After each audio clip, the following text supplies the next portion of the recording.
कोल्हापूर महानगरपालिकेच्या कार्यक्षेत्रातील शालेय पोषण आहार वितरण पद्धतीमध्ये गंभीर घोटाळा झाला असल्याचा आरोप कोल्हापूर शहर व जिल्हा नागरिक कृती समितीने केला आहे. याबाबत महापालिका शिक्षण समिती व शिक्षण उपसंचालकाकडे वेळोवेळी तक्रारी दाखल केल्या होत्या.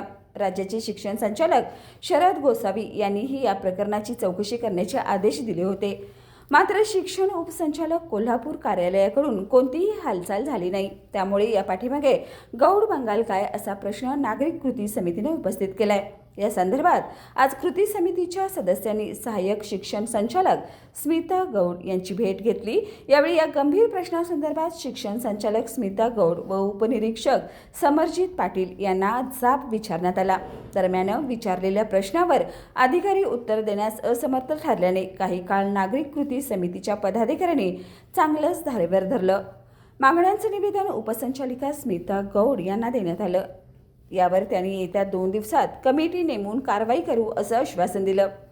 तर या 2 दिवसात कारवाई झाली नाही तर कोल्हापूर पद्धतीने उत्तर देण्याचा इशारा कृती समितीचे समन्वयक अशोक पवार यांनी केलाय. यावेळी कॉम्रेड चंद्रकांत यादव, नागरिक कृती समितीचे समन्वयक रमेश मोरे, कादर मलबारी, राजाभाऊ मालेकर, राजाराम कांबळे, लहू शिंदे, रवींद्र कांबळे, रणजित पवार, प्रसाद गुलगुले, प्रकाश आहिरे, विजय जाधव आदी उपस्थित होते.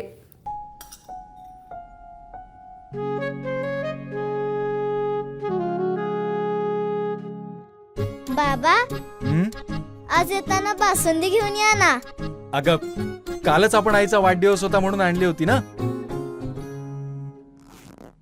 ऐकलं, गोकुळची बासुंदी पुन्हा खावीशी वाटतेय. खरं सांगू, मलाही खावीशी वाटतेय. पुन्हा पुन्हा खावीशी वाटणारी गोकुळ बासुंदी.